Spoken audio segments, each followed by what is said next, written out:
Damn it. All right, first mistake, but no worries. We're back in business. I am being coached by Q Noob, my wonderful wife, who is a professional streamer. You can check her out at twitch.tv Q Noob. She's in chat. I fixed it.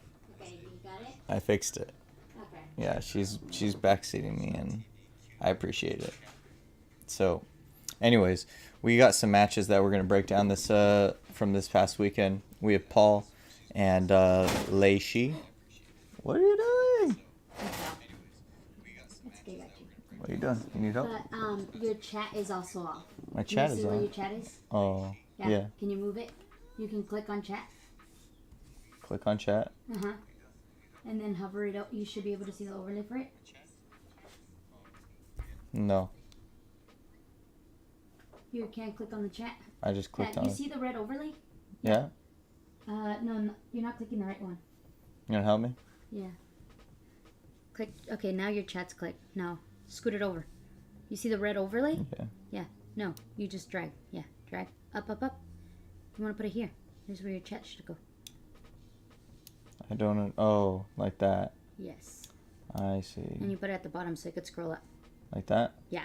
And then Okay. you can make it smaller so it can fit the box. How do I make it smaller? The corners. Yeah. There you go. You screw over. Got it. Okay, cool. How's that? Yep, that looks great. Okay, cool. Thank Alright. you. All right, bye. Bye. Okay. Are we good? I heard a little bit of feedback coming back. Was that your phone? I think it was my phone. Okay, wonderful. Yeah. Cool. Alright. Sorry about that, guys. Anyways, we are live. Doing it live. So, we got some matches that we're going to go over. I got my Epic Pen. I'm going to set my keybinds real quick. Let me get set up here. Let's switch over. So I'm still really new to streaming and using OBS and setting up the camera and this green screen. So it's definitely going to be rough for a while. But I appreciate you guys bearing with me. Wow, that looks really cool. Alright, where's my Epic Pen? Here it is. Alright, so this is Paul here. He's a former wrestler from, I forgot where he wrestled, but he's a real tough wrestler kid, and he's getting a lot better at his Jiu Jitsu. So, let me set my keybinds here real fast. Menu, settings. We have to find keybinds. Here we go. Pen. What is this? Pencil? I don't know if I want pencil.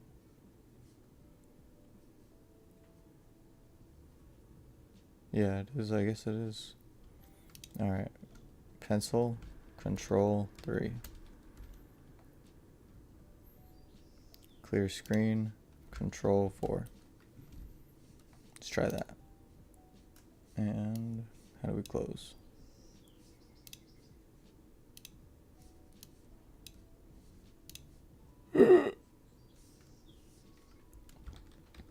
Oh, there we go.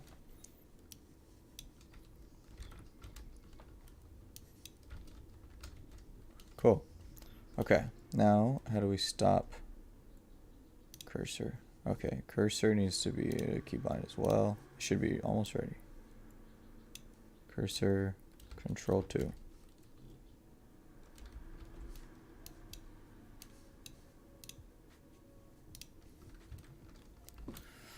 Alright, here we go. You also have your gameplay screen for full screen. Oh yeah.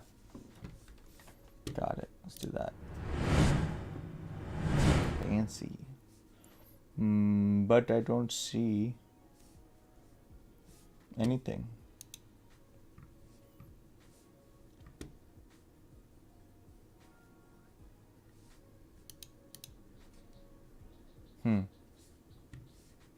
I don't think they can see that.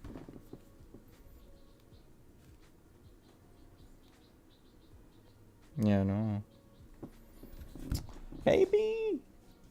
Check that gameplay isn't on top. I don't get it.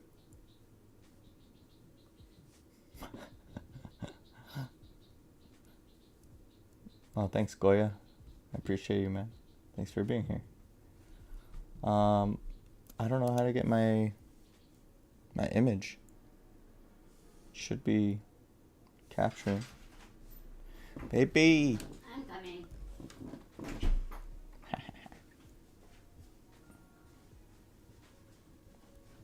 Okay. So, see game capture. Turn it off. And then add display capture. Oh, I forgot we did this on Twitch. Right there, in that one. And then put OK. Perfect. And then drag it all the way to the bottom. Perfect. Here's Cool. Right. I'm watching. #1 fan. Yay.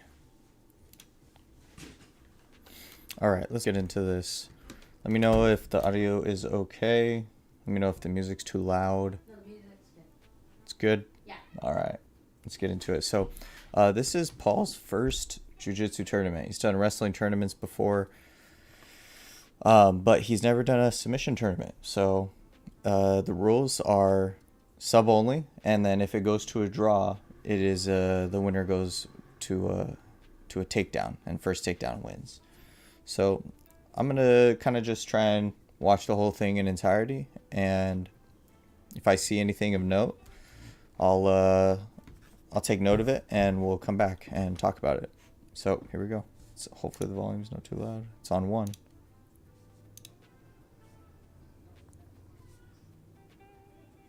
I'm just gonna mute it.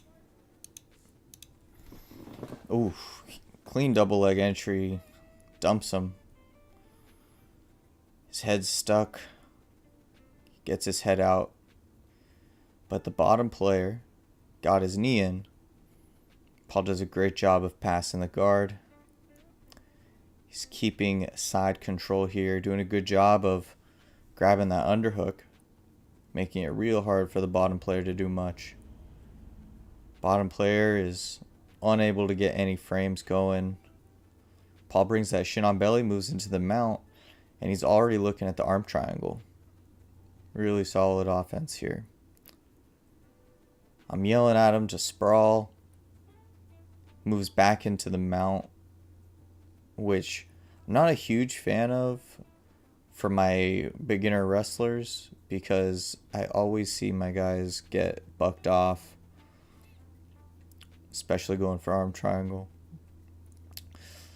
Guy on bottom does a good job of getting his half guard back, but his arm is out of position and he doesn't have much of a knee shield, no lockdown, so Paul's able to just circle around. Paul's got a nice grip on that front headlock, lets it go. Doing a good job of controlling the bottom player's head. But the bottom guy's guard is not terrible. And bottom player gets a good Kimura grip. Solid grip there. Uses it to roll Paul over. A little Kimura trap. Swings the leg in. Now he's going to try and scoop behind him, but Paul does a good job of scrambling. Oh, man, the hand gets exposed. The hand's behind his back. Oh, man. Paul's in trouble here. Oh, man. Guy switches to armbar. Paul is in some serious trouble. Oh, that arm, man. That makes me cringe. He's so close to getting finished. Gets extended. The armbar is so close there. Paul does a good job of stepping back over and smashing from leg drag, but he's still in danger of the Kimura grip. He's a lot better off, but I think the guy still has the Kimura. Yeah, he lets it go. Smart by the bottom guy. And Paul does a good job of oh no, I thought he had the wrist. Well, he's on top, and he's pretty much past the guy's legs. Bottom guy doing a good job of framing, pushing him away.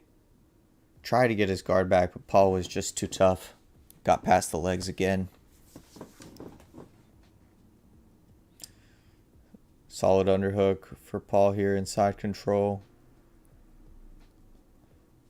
Ooh, strong clinch here, but the bottom guy is coming out the back door.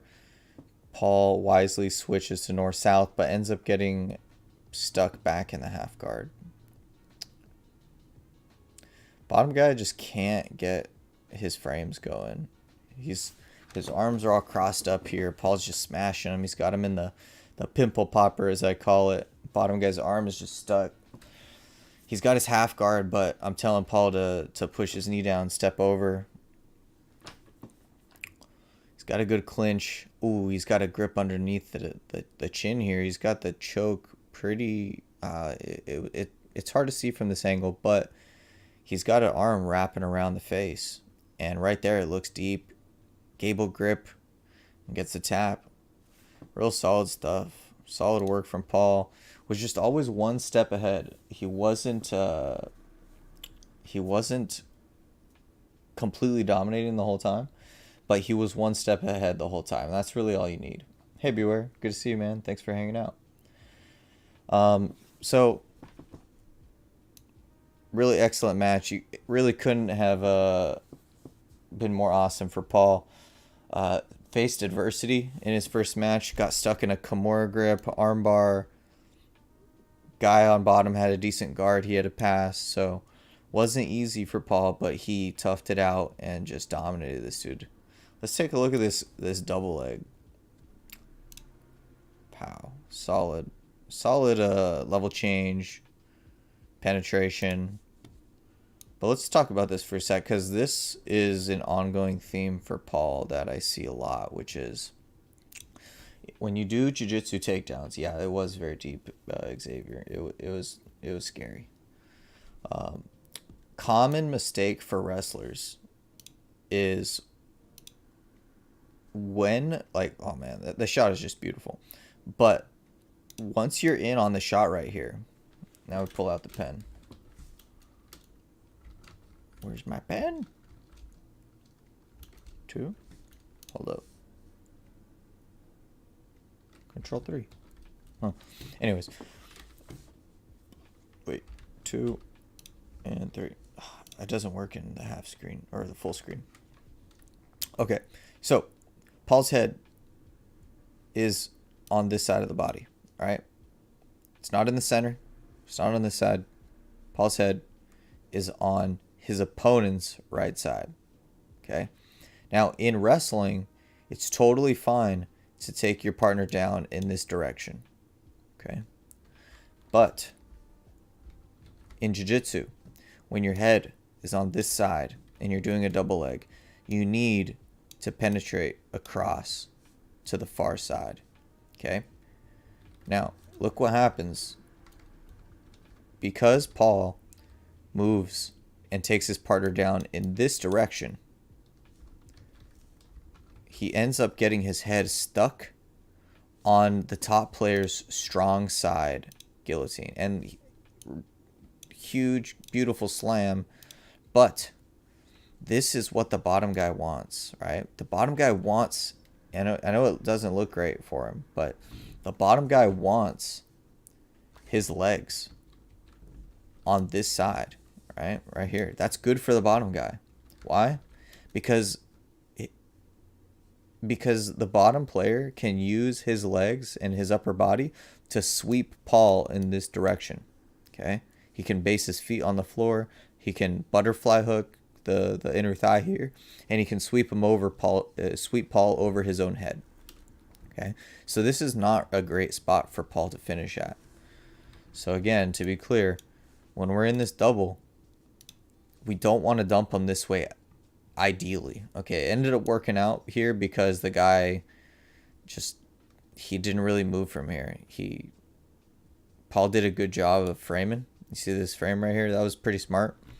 But against a savvier grappler with a better guillotine, like, that could have been over. Like, the match could have been done right here. Imagine he shoots in, guillotine. Now, if I could give some advice to this top player. This top player, hey, thank you, Beware, for the sub. Appreciate it, man. First one of the new stream setup. So the top player needs to swing his legs this way, or even better in this case probably would be for him to bring both of his legs around Paul's body. He could swing his legs around and then lock a grip around Paul's back with his legs, and then have a ton of leverage to arch, or rather crunch, but then extend with the legs and just stay really connected. Like he can, once you got your legs around somebody with the guillotine, it's the strongest way to finish a guillotine. Okay, you might not have as many options, but if you're just looking for power on the finish, both legs around the body is the way to go. All right, let's continue on. So dumps him down, gets his head out, passes the guard. All right, I like how he has this hand on the knee here. That's going to get Paul past the knee. And now that he's past the knee, bottom guy has no more guard. Paul does a good job of collecting this underhook here, right there. That way his opponent can't turn onto his side. And then this is really clean right here. So notice the bottom guy is kind of framing the face. Okay, but what happens is when Paul steps his shin on the belly, the bottom guy's elbow is way too high up here. Way too high. Like the bottom guy's elbow should have been way further down in the neck.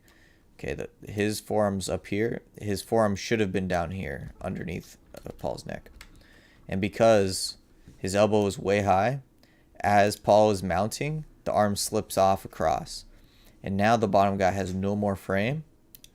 And Paul can begin to start getting into an arm triangle position. And he's choking him right here. This is real bad for the bottom guy. And why did that happen?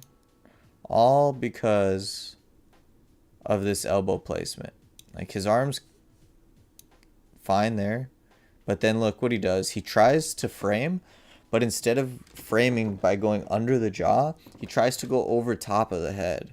And that's a really common mistake that people make, is they try and bring that frame in by going over the guy's head, but it just leaves your elbow way exposed.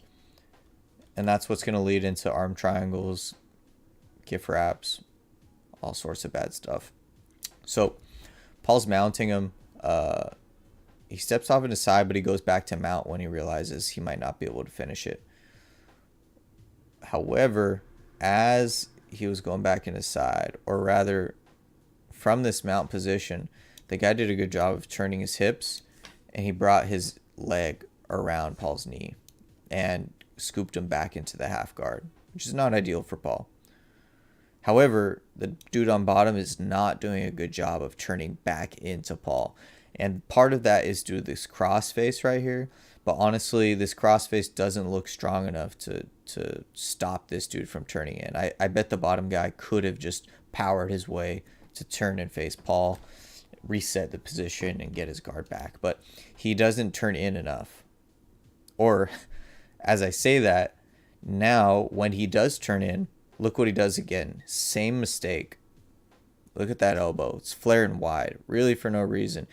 He's probably going for his Kimura grip. He ends up doing it later in the match, so I'm guessing he's a Kimura guy. You know, that's kind of his move.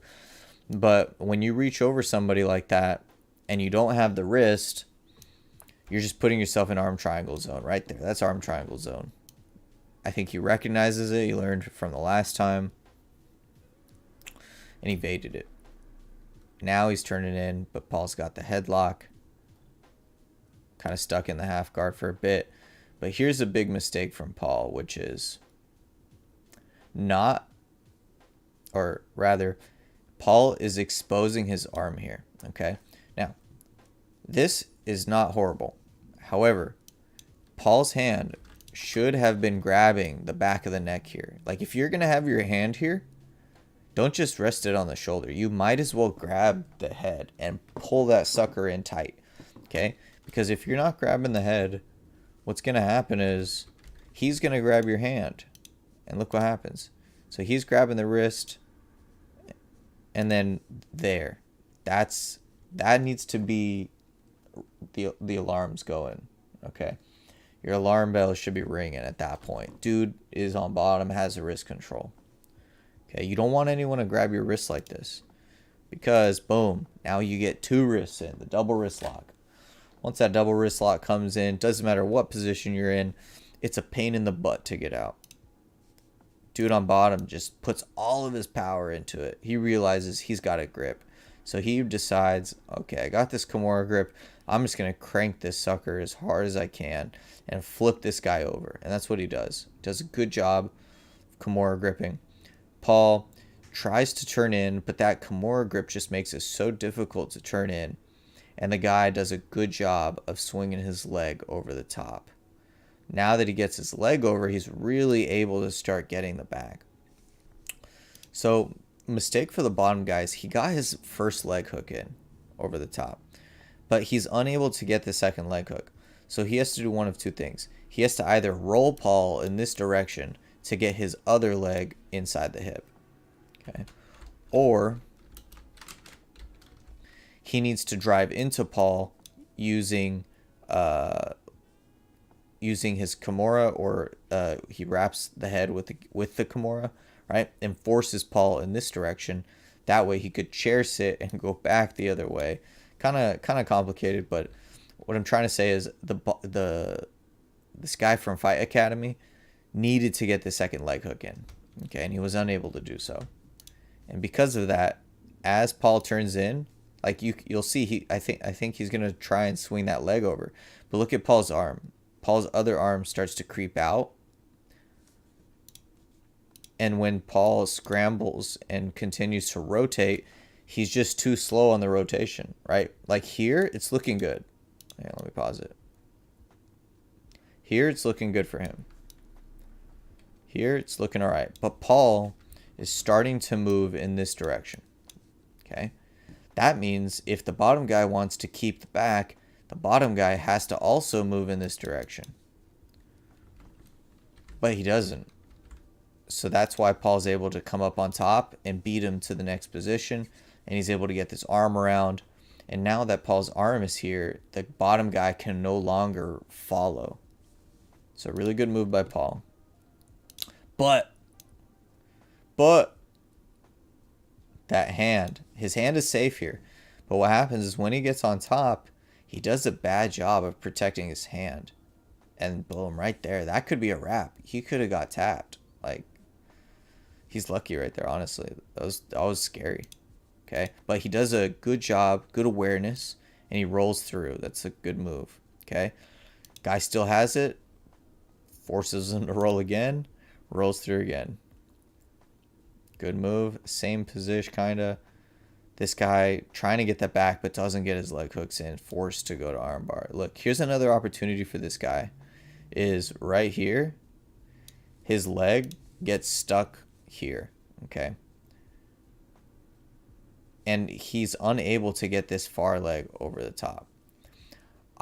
Me personally, I would have brought this leg underneath and started working triangle. But he's kind of like chasing the back here, so doesn't end up working. But he still has a good angle.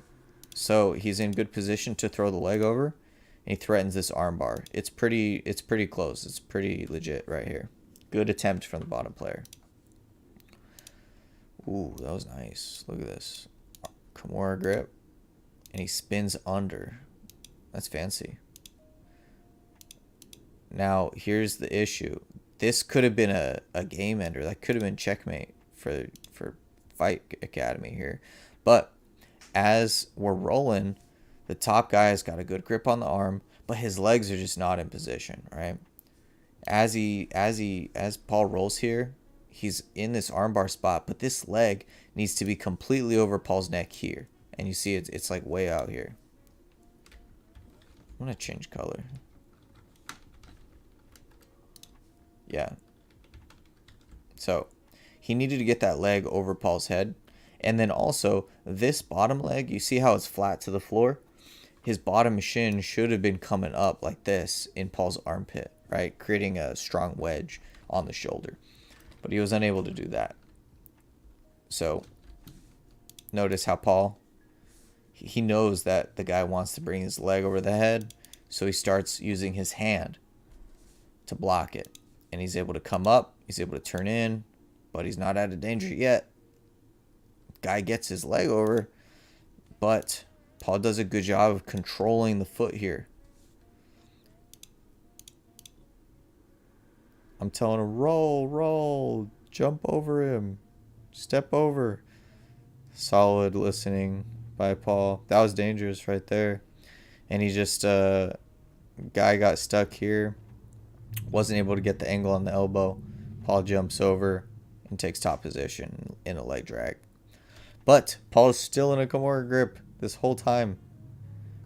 Right until here. Guy has finally given up on it. He realizes that his guard's just passed. Solid top control from Paul here.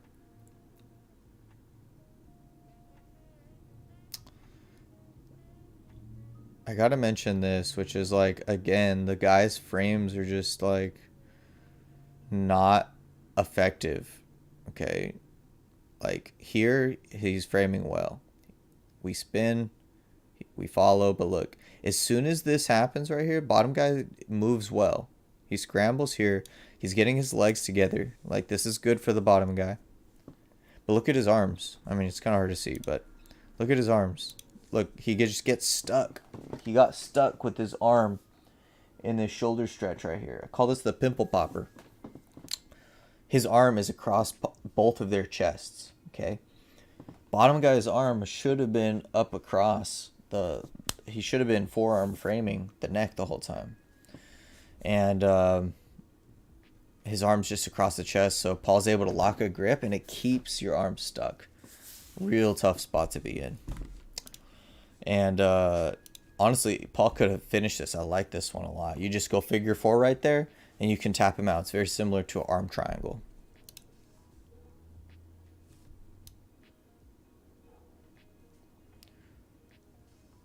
Now, because the bottom guy's arm is stuck, Paul is just able to use his hand here to push down on the knee and get his own knee through so he can step into the mount. Now that he's in the mount, bottom guy fails to get his back on the mat. He's really just exposing his back. He's probably really tired from working that Kimura for so long. Paul does a great job of pulling him across so he can get his second leg hook in. There it is. As he's getting the leg hook in, he's setting the choke. It's getting deep. Goes gable grip. Oof. Strong rotation. Strong pull. Look at that. Oof. Beautiful. Gorgeous. That was Paul's first match. Solid work from Paul. Super proud of him. I know he's going to do big things in Jiu Jitsu. And I'm excited to see it. All right. Next one. Alright, this was Paul's second match. So, this was a cool one. This other dude was a very good wrestler himself. I think both their wrestling skills were fairly similar. Let's watch it all the way through, and then we'll look back and break it down.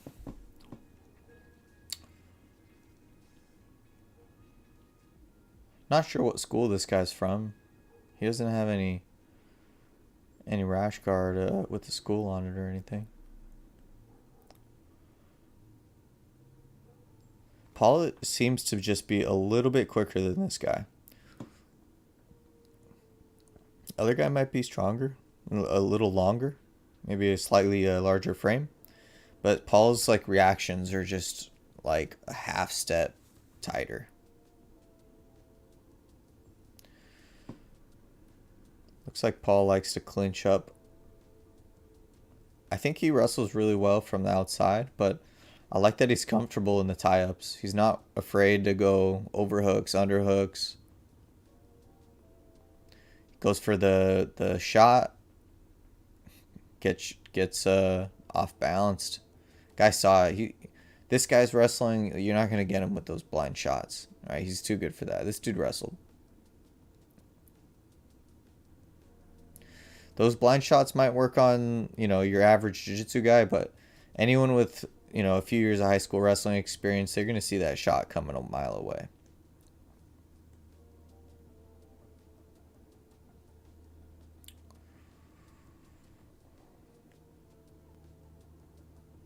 A lot of tie-up fighting. When both guys are just standing like this, kind of exchanging ties, you know that they're going to be You know that they're most comfortable on their feet and they don't want to concede bottom position.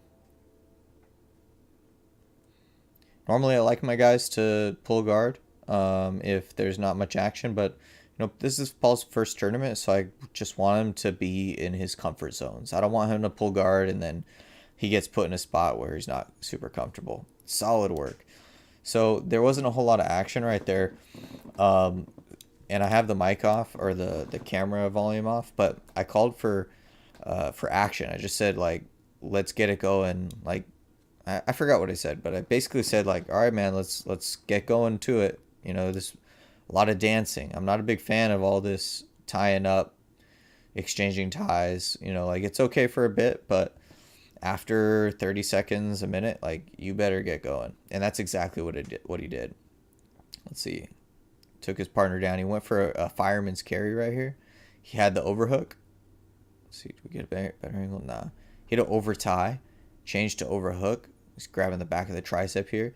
And then he drops to the knees. Gets the leg. And then drops his partner's hip on the ground. Again, not my favorite place to be on the end of a takedown, which is the bottom player's preferred side. Right? Bottom guy could very well just wrap up a guillotine choke, finish you, or sweep you over. But Paul does a good job of elevating and getting his head out. So, and it's gonna happen. Sometimes you take someone down and you land on the wrong side. It's part of the game. But in a perfect world, you land on the correct side. That way, there's no risk. All right, so we're in the mount. Paul steps over into the mount. I said I was going to watch this entirety, then break it down after. We're in the mount. Paul's working that elbow. I'm calling for the elbow, but the guy does a good job of trapping the arm and bridging. Old school, upa sweep, hit him with it. It works. Paul does a good job of capturing the arm, swiveling his hips, but in doing so, gave up the back. This is not looking good for Paul. Paul is in a pickle here. The other guy's got the truck position, and he's got his arm trapped. It looks like he's setting up a twister, honestly. It's really rare to see twisters at this level. Ooh, Paul's hand is stuck behind his back, but he gets it free. He's able to scramble. Oh, man. That's deep. Oh. But you know what? He's losing Paul's hips. Paul's turning away from him. Nice. Paul elevates, and they get the separation. Huge move for the other guy. Good defense from Paul. Oh, man, but he slaps on a triangle. And just like that. It wasn't the tightest triangle, but this dude just kind of like shot his load with that back take attempt, the truck, and the rear naked choke. So both of Paul's opponents, they kind of beat themselves, right? The first guy, he went for that Kimura grip for so long, and he tried so hard that once Paul escaped, he just had no more gas in the tank. And same with this guy. He just went so hard on that rear naked choke attempt. He just couldn't move after. Like this triangle, it's not that tight. Like, I could tell. Like, see how Paul's triangling on his own foot? Like, it's not super secure. Dude on top definitely could have fought harder, but I just think because he was so tired, he had to give it up. Look at this little girl's face. Why is she laughing? I think that's her brother or something. Oh, no. Oh, man. She was, like, giggling at him. Maybe they're laughing at something else. All right, let's watch it back. Okay, so first deal. We got some tie-up action. Kind of just feeling out.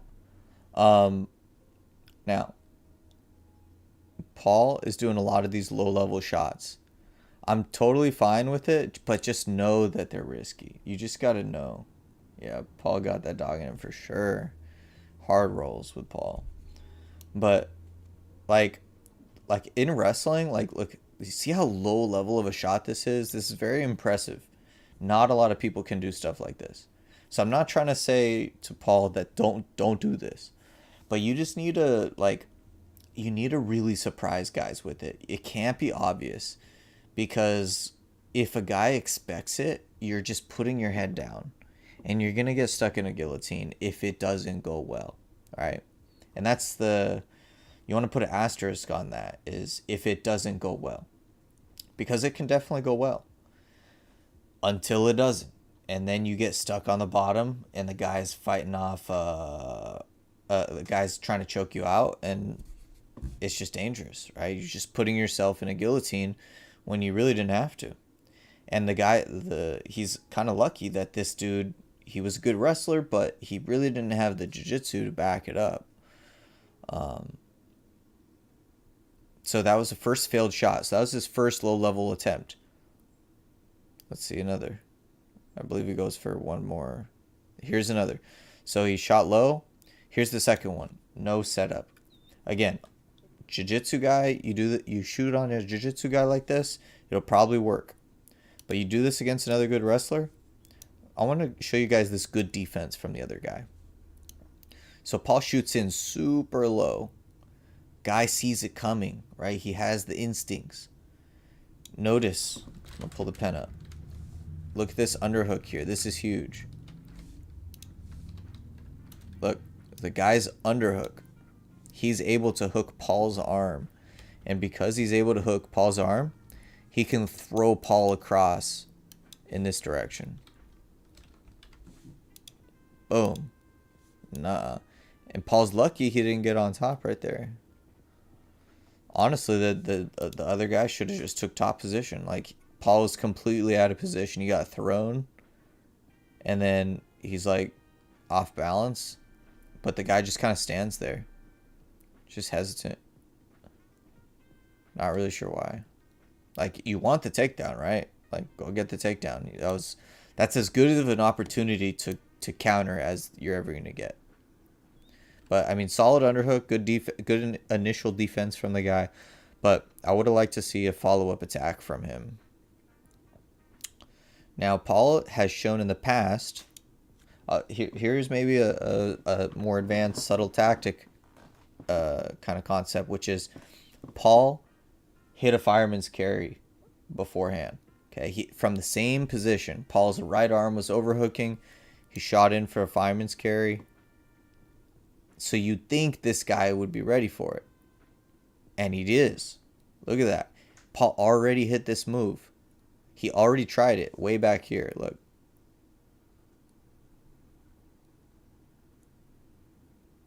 Right here. He goes for it once. And it's not like a feint. Like, Paul's actually trying the takedown. Okay, it would be different if it was a feint. But it was a legit takedown. He really tried to go for it. So that was like, that's signifying that I'm trying this move. I like this move. Okay. So in the mind of the opponent, he's ready for it now. Okay. He goes for that kind of blind double, as I call it. Just no setup. Kind of just relying on speed. And then look, we're back in the same position. Paul goes for it again. But the guy stuffs it even better this time. See, the guy lowers his level with Paul. Doesn't let Paul get close enough and shucks him off. So he's hit it 2 times already. And how does Paul get the takedown? With the same move. Same move, man.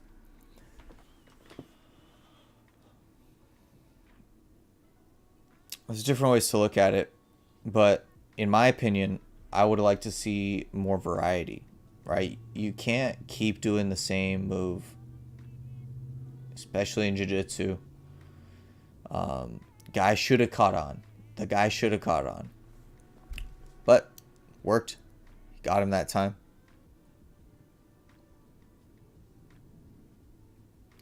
All right. Now, we get into the jiu-jitsu department. So Paul does a great job of getting side control. He got to mount. But check this out. Paul is I'm calling the underjack, and I'm hoping that Paul can underjack before the bridge, okay? I know the bridge is going to happen, but he's got that nice underhook right there, and I didn't want him to let it go. In hindsight, he probably should have. Or based his hand out further. But what happens is, because Paul is underhooking here with his left arm, right? Paul's got the underhook. That means the guy on top can lock his hands around the waist. And because he does, you surprise him. Paul's arm is now trapped. It's hard to see from this angle. But Paul's arm is stuck. And because his arm is stuck, he's got no more base when this guy rolls him over this way. See that? Boom. Now Paul's on bottom. Not a good spot. Right? And you were just mounted on the guy. You were dominating. You were just a few steps away from winning. And now all of a sudden you're on bottom and you don't have much of an advantage. Moving on. All right. So, Paul's on bottom. Paul does a good job of kind of capturing this arm here. It's not the best grip, but this guy's kind of like oblivious to it. So Paul is able to swing his legs up, shift his hips a bit, and he almost gets that leg over, but not. It was just too slow, and the guy sniffed it out. This definitely could have been over right here. Like if Paul's hip shift, like if he rotated his hips and then shot his hips up a little bit quicker, it could have been over. Let's see this again. Okay. Now check this out. You need to shift your hips completely perpendicularly before you launch your legs up to get them. Because look what happens. Paul shifts his hips, but just a little bit. Like he's trying to shift his hips mid-air, which is harder to do. I'd rather see him shift his hips low. Like you see a slight shift there, like as his leg's coming up. But I would have much rather seen him shift his hips low to the ground and then get his leg over. Okay? Because his leg needs to be on the other side of his head. And he's kind of like kneeing him in that face on this side, where you need to throw your leg all the way around. But you can't do that if you haven't shifted your hips enough, because the reason this armbar didn't work is because he wasn't able to clear the head. He couldn't clear the head because look at his hips. They're square with his partner. Right? You have to get your hips completely sideways first. Then you can launch your hips up and start attacking the armbar.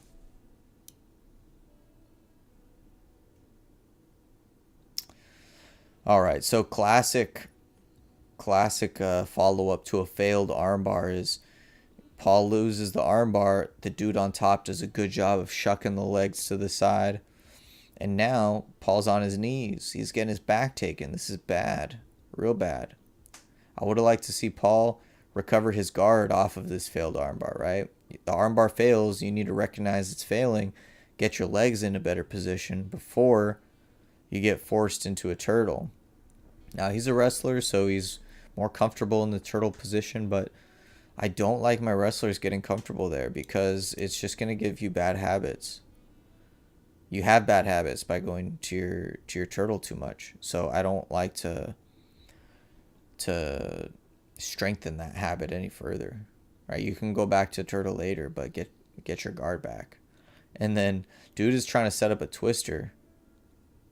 Paul does a good job of spinning. But man, look at his arm. It's all the way behind his back. He spins all the way through. Look how high that hand is, man. He's flexible. I would have been tapping right there.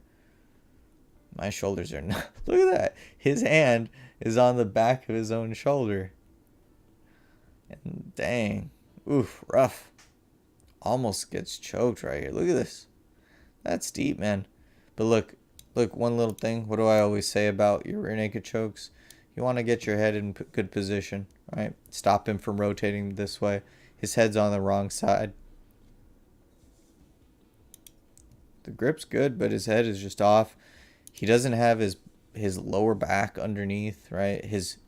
If your hips aren't under your partner, if your back isn't under your partner, eventually they're going to get out.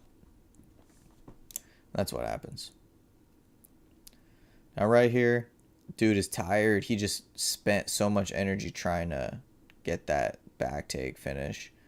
But his arms are just out of position. Look, I can't stand when my players just kind of have their arms in a random spot, and he's got one hand on the neck. He's doing a collar tie from the top. Okay, I don't recommend that very, very much. And then I can't really see what's going on with his right arm, but clearly it's not helping him. And Paul's able to grab the wrist, little basic wrist control, throws his leg over the neck, and then right here he's able to start locking that triangle. Very entertained, very entertaining match clearly to this little girl. And then pulls the head down, and look, it's not even locked super tight, so that's kind of a clear sign this dude was tired as hell. Good rotation from Paul. Just solid move. I bet Paul still would have finished it regardless. But that dude definitely tapped early. I saw him throw up after. It was he gave it everything he had. So mad respect to his opponent. But yeah, just a couple little things from a couple different moves from his opponent, and he could have won. You know, he could have finished Paul right there with a rear naked choke. Very close match, and that was the match for the gold medal. And congrats again to Paul for doing a great job at his first Jiu-Jitsu tournament. Super awesome. And that's it for Paul's matches. Want to cover quickly some of Lei Shi's matches. I think I'm saying his name correctly. My student Lei Shi. He's more of Danny's student. He goes more to the morning classes. I usually just teach at nights. But I've seen him at my class a couple times, and he's coming along. So let's see here. Lei Shi. So, I didn't know too much about Lei Shi's style, but after watching this first match, I kind of got an understanding. Let's watch it.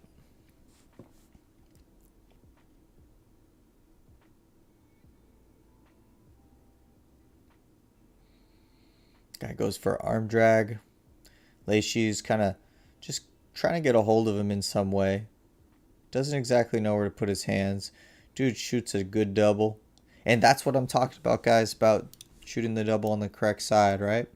So he shoots this double. His head's on the right side, and look where he goes. He penetrates across. That way his legs are on the opposite side of his head. But Lei Shi does a good job of getting his legs involved, and he gets the half guard. But he doesn't have a knee shield or a butterfly hook. So he's still in a bad spot. But he does get his lockdown. Okay. Now, I know I said I was going to watch this whole thing, but I want to speed it up just to the good parts. So he got the lockdown, but look at the hands. The hands are out of position. He gets forced onto his side. He gets his hand trapped. Not a good place to be here. I'm yelling at him like, yo, you got to turn in, because this is the time right here. You don't want to wait. Dude's going to try and set up an armbar or back take on you. So he turns in really well, and he's able to get on top.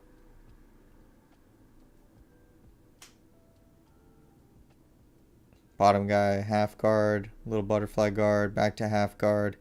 Guy has a Z guard in. Look at this guy's frame. What is this frame? What is that? We already talked about that. You got to have that forearm in the neck. Okay.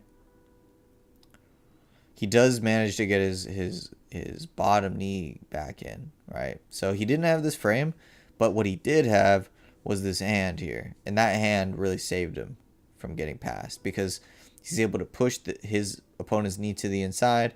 He throws his leg outside, locks him in close guard. Good job. All right. Ooh, what happened here? Okay. This is the danger of the Kimura. Okay. Don't fall in love with any move. Okay. I see these guys falling in love with the Kimura grip. And look what happens. All these guys love the Kimura, and they go for the Kimura. But look, he just gets his back taken right there. Like, just completely exposed. Right? And it's because he goes for this Kimura, but he doesn't have any control of the legs. So Lei Shi is able to circle out. All right. Now, if Lei Shi circled out just a little bit more, Lei Shi would have had his back right here. Because look, as the guy's coming up, Lei Shi's legs are slightly out. But what happens is the bottom guy is smart and he keeps stepping over. Okay. So Lei Shi almost has his back, but the guy steps over Lei Shi's legs. Okay. So it's a matter of rotation. Right here, it's 50-50. This is 50-50.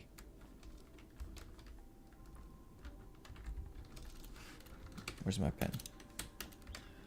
If the bottom guy wants to win, he's got to get on top by circling this way. Faster than Lei Shi can circle this way.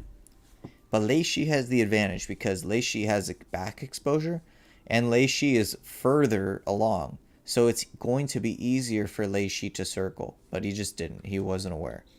So because he didn't circle, dude on top just stepped over the legs and ended up on top. Well, lost his mouth guard.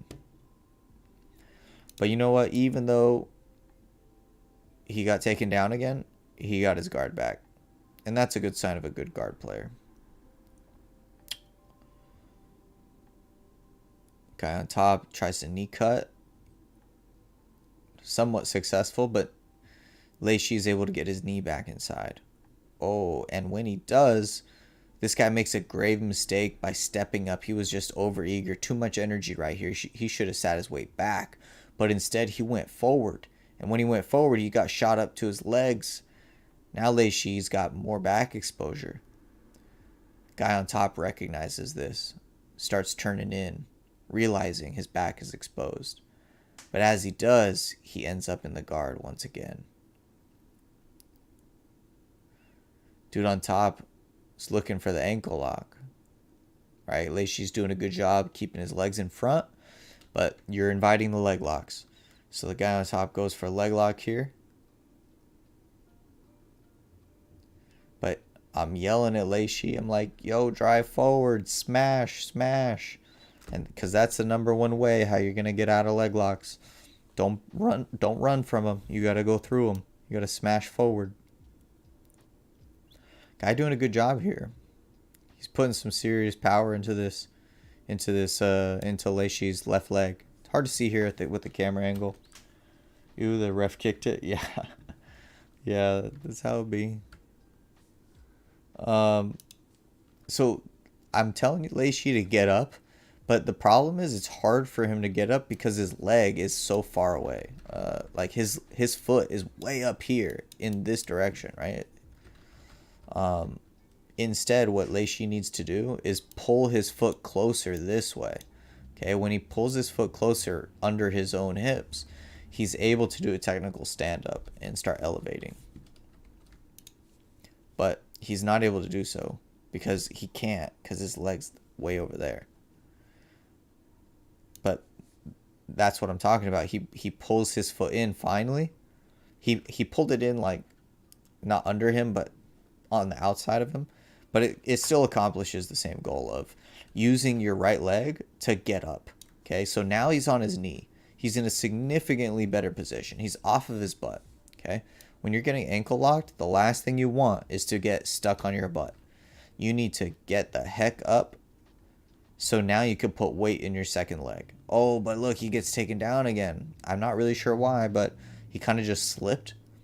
And then he gets put right back here. And I'm yelling at him. I'm telling him, stand up, stand up. But he uses that as an opportunity to snatch his own leg. Look what happens here.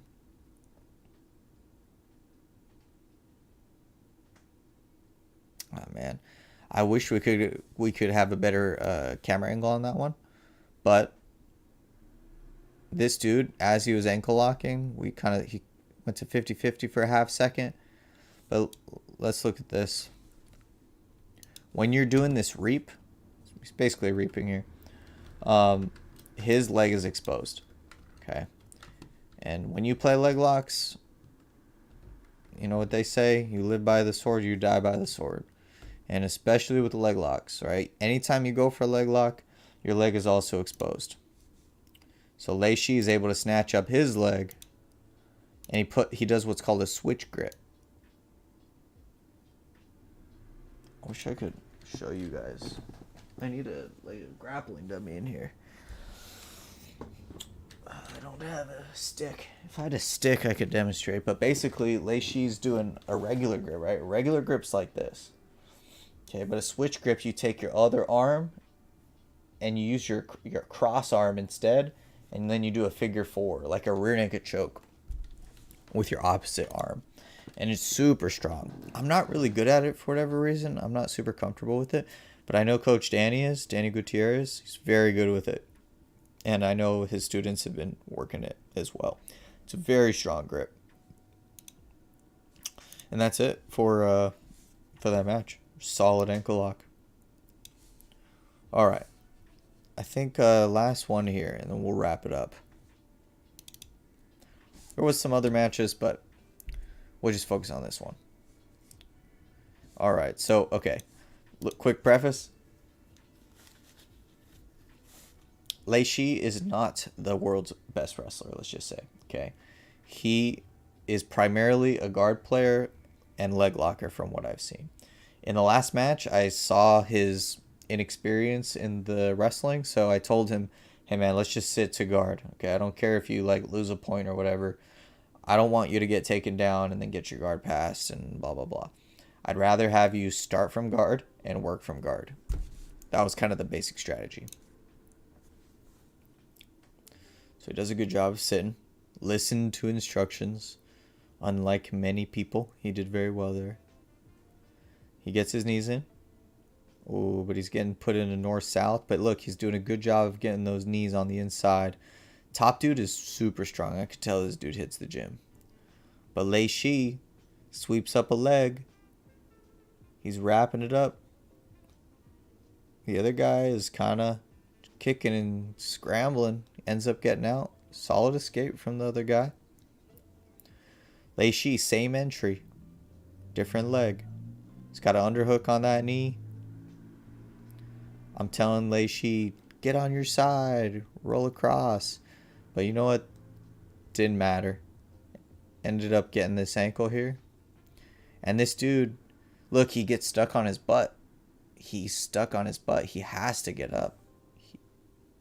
That's what I was telling. And look, maybe this is a better angle at the switch grip. Oof. That was more of a regular figure four grip, I think. Let me see. Yeah, he was trying the switch grip right here for a sec, and then he just went regular. Why is he flipping us off? Like the whole time, too. The whole time. He's like, oh, fuck this guy.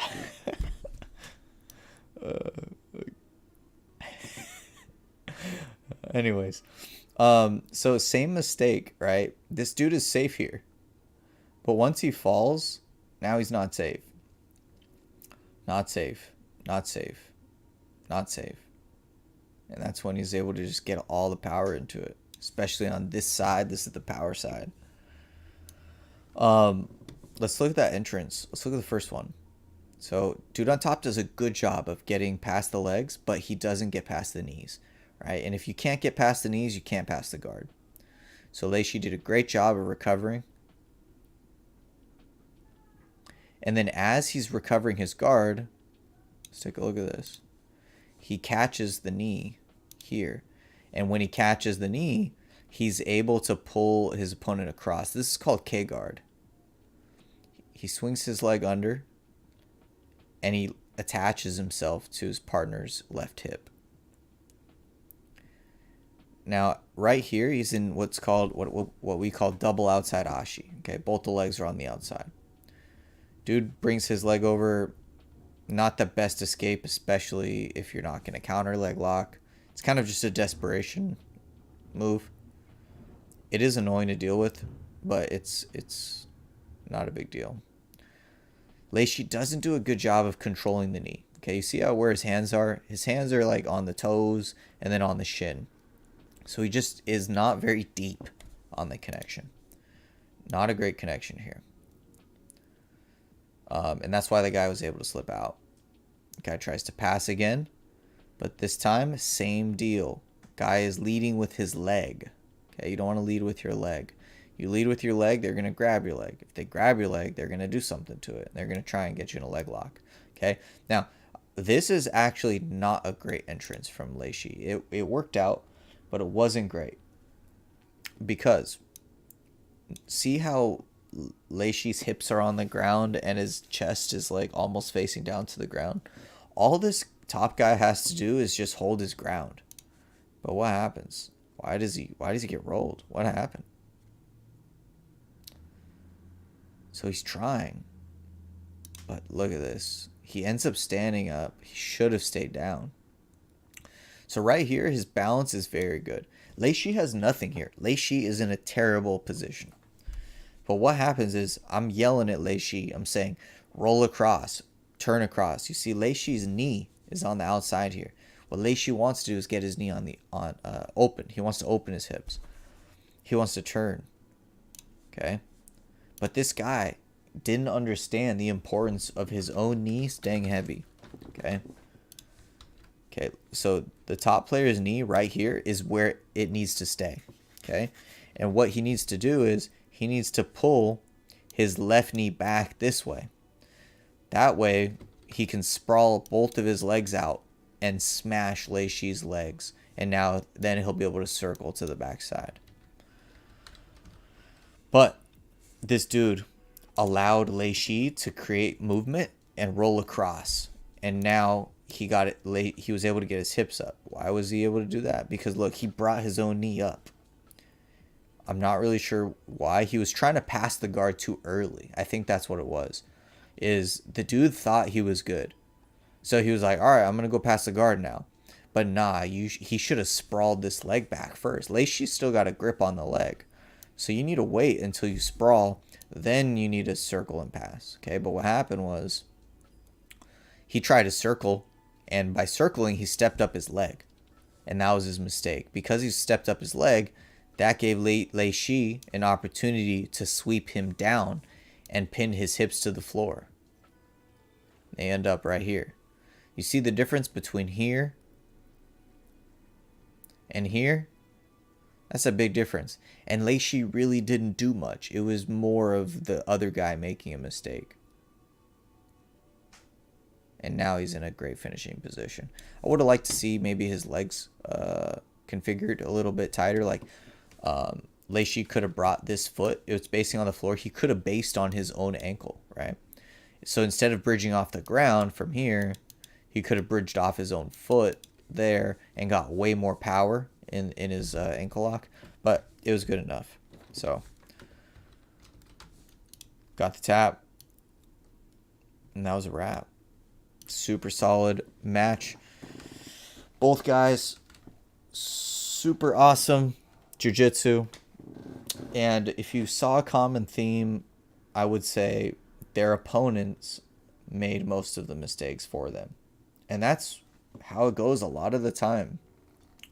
I think when you start to like white belt, blue belt level, everybody's just making glaring mistakes. So you really don't have to do all that much. You just have to like be patient.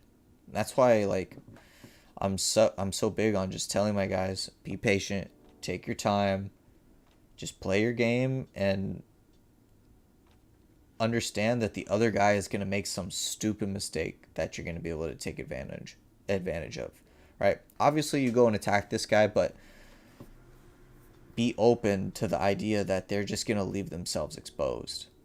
And that's what happened a lot this past weekend. So in conclusion, super proud of these guys. I hope you guys enjoyed my breakdowns. I'm planning on doing them a lot more. I've taken quite a long break from doing anything, so I'm excited to get back on the mic, excited to get back on stream. Got some new cool stream equipment, got a new mic, new camera, new light, new PC. So I'm very happy to give you guys some value, and I hope you guys can learn something from this. I know I did. So thank you very much, and I will see you next time. Thank you.